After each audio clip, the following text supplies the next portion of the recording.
Lotus reality and agro farming వారు premium farm land projects మన పొలం ఫేజ్ 1, 2 మరియు 3 కంప్లీట్ చేసుకొని మన పొలం phase 4 Wasar village at Narayana Khed లో ఆగస్టు 15 ఇండిపెండెన్స్ డే రోజు గ్రాండ్ లాంచ్ చేయడం జరుగుతోంది.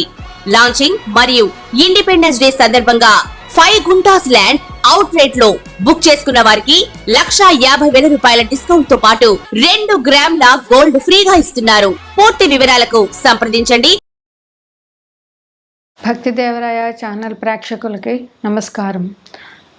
ఈ సెప్టెంబర్ నెల మాస ఫలితాలు నేను ఇప్పుడు చెప్పబోతున్నాను. సెప్టెంబర్ నెలలో 7వ తారీఖు నుంచి గణపతి నవరాత్రులు ప్రారంభం అవుతున్నాయి. భాద్రపద మాసం సెప్టెంబరు 4వ తారీఖు నుంచి ప్రారంభమవుతుంది. సెప్టెంబర్ నెలలో గణపతి ఉత్సవాలు జరుగుతున్నాయి కనుక అందరూ గణపతిని ప్రార్థించి తమ కోరికలు నెరవేర్చుకునేలాగా గణపతిని ప్రార్థించి పూజలు చేస్తారని ఆశిస్తున్నాము. ముందుగా ఓం శ్రీ మహాగణాధిపతియే నమః, ఓం శ్రీ మాత్రే నమః. ద్వాదశ రాశులకి సెప్టెంబర్ నెల ఎలా ఉంటుంది, ఏ దేవతను పూజించాలి, వారికి అనుకూలమైన రోజులు ఏమి, ప్రతికూలమైన రోజులు ఏమిటి, గణపతి నవరాత్రుల్లో ఏ గణపతిని వారు పూజించితే వారు అభివృద్ధిలోకి వస్తారు అనే విషయాలు నేను ఇప్పుడు చెప్పదలుచుకున్నాను. తదుపరి కర్కాటక రాశి. కర్కాటక రాశికి అధిపతి చంద్రుడు. కర్కాటక రాశిలో పునర్వసు 4వ పాదం, పుష్యమి 4 పాదాలు, ఆశ్లేష 4 పాదాలు ఉంటాయి. ఈ రాశి వారికి ఈ మాసం అనుకూలం అని చెప్పవచ్చు. గ్రహాలన్నీ ఈ రాశి వారికి అనుకూలంగా ఉన్నాయి. వీరికి స్థిరాస్తిలో అనుకూలమైన సూచనలు కనిపిస్తున్నాయి. అంటే స్థిరాస్తి రావడము, లేదా స్థిరాస్తి పూర్వీకుల నుంచి వచ్చే ఆస్తులైనా, లేదా వీరి స్థిరాస్తులు కొనుగోలు చేయదలుచుకున్న ఈ రాశి వారికి ఈ మాసంలో అనుకూలంగా ఉన్నది. అందువల్ల స్థిరాస్తికి సంబంధించిన ఏదైనా కార్యం వీరు చేయడానికి ఈ మాసం అనుకూలంగా ఉంది. ధనానికి సంబంధించి వీరికి ఎటువంటి ఇబ్బందులు లేవు. ధనం ఆదాయం బాగా వచ్చే అవకాశాలు ఈ రాశి వారికి కనిపించుతున్నాయి. నూతన పరిచయాలు, హోదాగల వ్యక్తులతో నూతన పరిచయాలు జరిగి వీరి హోదా కూడా పెరుగుతుంది. ఆ హోదాగల వ్యక్తుల పరిచయాల వల్ల వీరికి చాలా భవిష్యత్తులో మంచి లాభాలు ఉంటాయి. వీరి గౌరవం కూడా పెరుగుతుంది. గౌరవ మర్యాదలు వీరికి ఈ మాసంలో మంచిగా దక్కే అవకాశం ఉంది. పుణ్యక్షేత్రాల సందర్శన, దైవ కార్యాలకు సంబంధించిన ఖర్చులు వీరు ఈ మాసంలో పెడతారు. పుణ్యక్షేత్రాలన్నీ దర్శించుకోవడానికి, ప్రయాణాలకి ఈ మాసం అనుకూలంగా ఉంది. ఈ నెలలో సెప్టెంబర్ 7వ తారీఖు నుంచి గణపతి నవరాత్రులు ప్రారంభమవుతున్నాయి. అందువల్ల గణపతిని పూజించి గణపతికి సంబంధించి ఏదైనా దానం చేయడం చాలా మంచిది. వీరు మానసికంగా చాలా ఉల్లాసంగా ఉంటారు. ఈ నెలలో కుటుంబంలో ఎటువంటి ఒడిదుడుకులు ఉండవు. కుటుంబ సభ్యులందరూ పరస్పరం సహకరించుకుంటూ సమస్యల్ని పరిష్కరించుకుంటూ కుటుంబ సభ్యులందరూ ఆనందంగా, ఉత్సాహంగా ఈ మాసం గడుపుతారు. వీరికి ప్రయాణాలు కూడా ఈ మాసంలో అనుకూలంగానే ఉన్నాయి. ప్రయాణాల్లో ఎటువంటి ఇబ్బందులు లేవు. అందువల్ల వీరు దూర ప్రయాణాలైనా, దగ్గర ప్రయాణాలైనా ప్రారంభించుకుని ప్రయాణాలు అనుకూలంగా చేసుకోవచ్చు. మొండి బాకీలు ఏవైనా పాతవి ఎప్పటి నుంచో రావాల్సిన బాకీలు ఉంటే అవి ఈ నెలలో తీరే అవకాశం వీరికి చాలా ఎక్కువగా కనిపిస్తుంది. ఏ రకమైన వృత్తులు చేసేవారైనా ఈ మాసంలో వీరికి మంచి లాభాలు వృత్తిపరంగా వచ్చే అవకాశం ఉంది. ఉద్యోగాల్లో ప్రమోషన్లు, కొత్తగా ఉద్యోగం చేరే వాళ్ళకి, కొత్త ఉద్యోగం కోసం ఎదురు చూస్తున్న వాళ్ళకి ఉద్యోగం వచ్చిందన్న వార్తలు, ఇటువంటి శుభ వార్తలు ఈ రాశి వారికి ఈ నెలలో ఉన్నాయి. ఉద్యోగంలో ప్రమోషన్లు ఎక్స్పెక్ట్ చేస్తున్న వాళ్ళకి ప్రమోషన్లు వస్తాయి. డెప్యుటేషన్ల మీద ప్రమోషన్లు పొందే అవకాశాలు కూడా ఈ రాశి వారికి బాగుంది. మొత్తంగా చెప్పాలంటే ఉద్యోగస్తులందరికీ కూడా ఈ రాశి వారికి చాలా బాగుంది. శత్రువులు, పాత శత్రువులు ఉన్న అంతఃశత్రువులైనా బహిర్శత్రువులైనా వారికి ఈ మాసంలో పూర్తిగా శత్రు నిర్మూలన జరిగే అవకాశం ఉంది. శత్రువులు కూడా మిత్రులుగా ఈ నెలలో వీరు మార్చుకోగలిగే అవకాశం వీళ్ళకుంది. స్నేహితులతో కలయిక జరిగి స్నేహితులతో చాలా ఆనందంగా ఉత్సాహంగా ఈ నెలలో వీరు గడుపుతారు.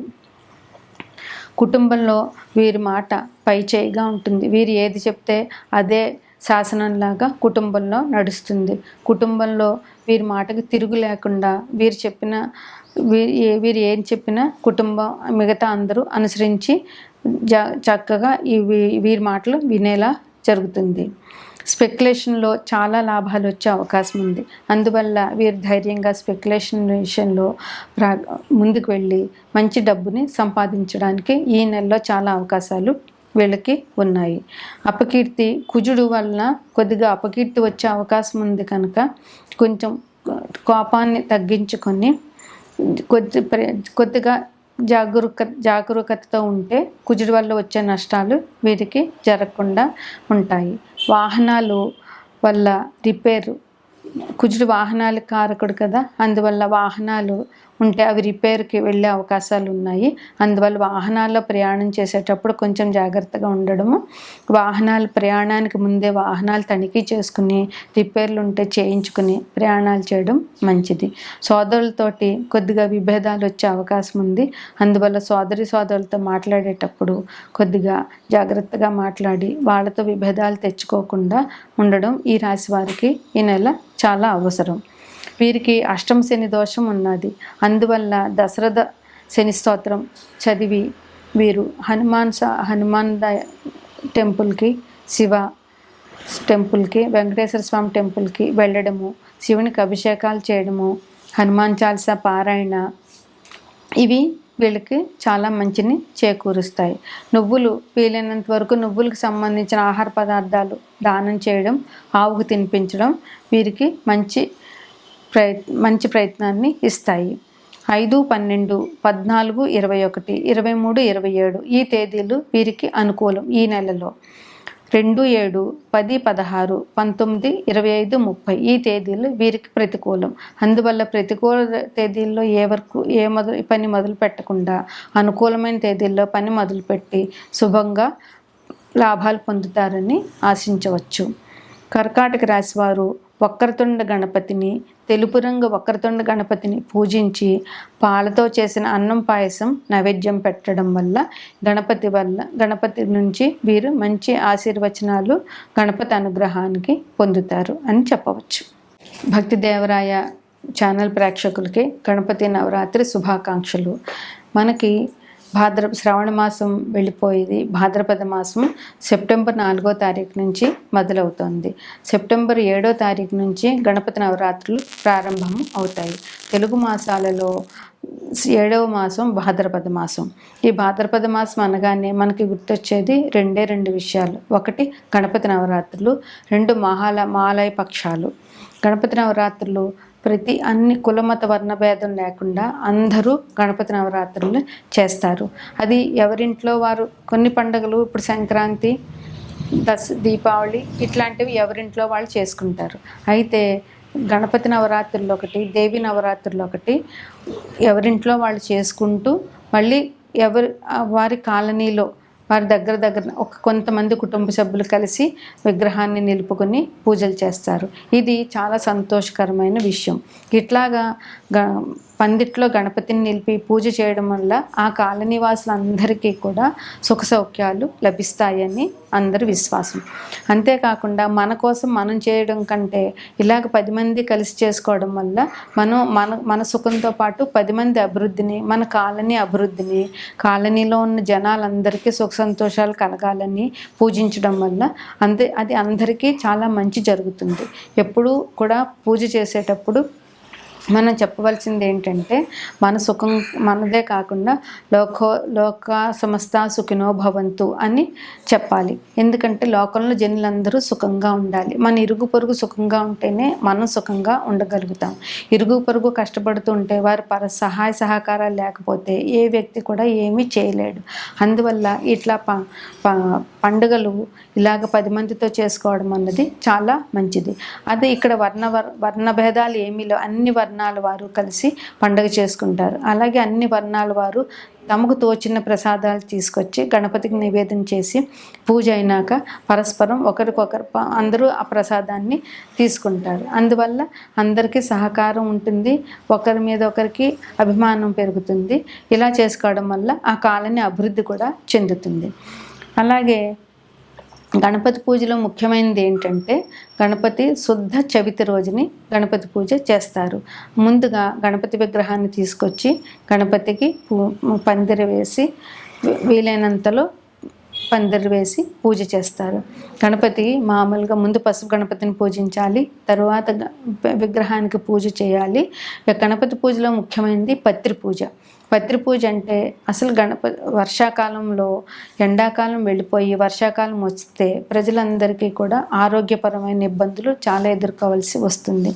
అందువల్ల ఈ పత్రి పూజలో అన్ని పత్రులు మనం గణపతికి చూసే పూజ పత్రులన్నీ కూడా ఆరోగ్యానికి సంబంధించినవే.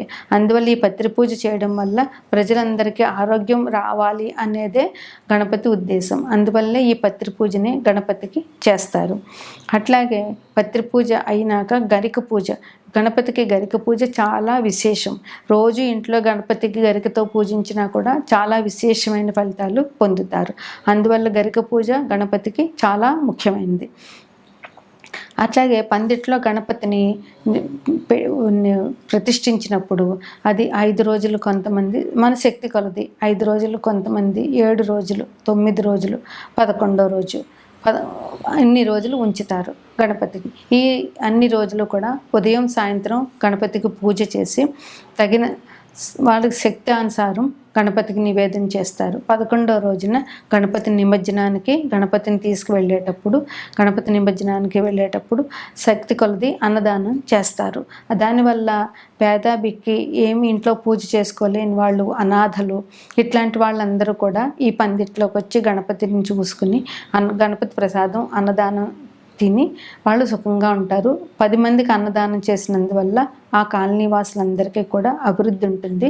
అన్నదానం మించిన దానం ప్రపంచంలో లేదు. అందువల్ల అన్నదానం చేయడం అన్నది అనాదిగా వస్తున్న ఆచారం. అన్నదానం చేసి గణపతిని తీసుకెళ్ళి నీటిలో కలిపేస్తారు. అది ఈ గణపతి విశిష్ట పూజ. అట్లాగే అందరూ పందిట్లో 7 రోజులు, ఎన్ని రోజులు గణపతి నుంచితే అన్ని రోజులు సాంస్కృతిక కార్యక్రమాలు చేస్తారు. పూర్వం అయితే బుర్రకథలని, హరికథలని, ఇట్లాంటివి నాటకాలు ఇట్లాంటివన్నీ చేసేవారు.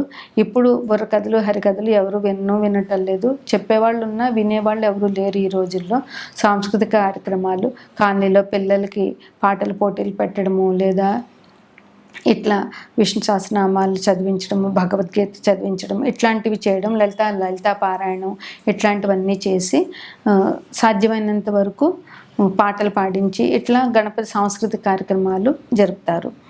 అన్నదానాలు, ఈ 10 రోజులు అందరూ కాలనీ నివాసులు అందరూ ఒక చోట గుమ్ముకూడి ఆనందంగా వినోదంగా గడుపుతారు.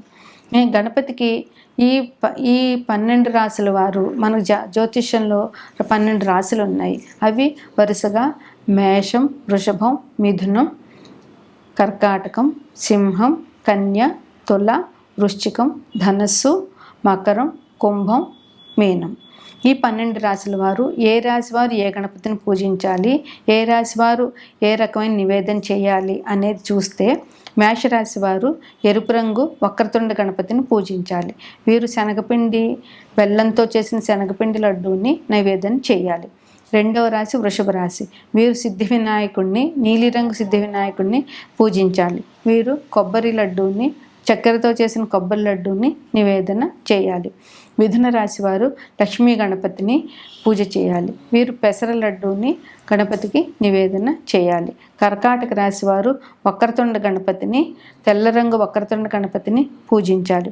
వీరు పాలతో చేసిన అన్నం పాయసం గణపతికి నివేదన చేయాలి. సింహరాశి వారు లక్ష్మీ గణపతిని పూజించాలి. లక్ష్మీదేవితో కూడిన గణపతిని పూజించాలి. వీరు మోతీచూర్ రెడ్డిని నివేదన చేయాలి. కన్యారాశి వారు ఆకుపచ్చ రంగు గణపతిని పూజించాలి.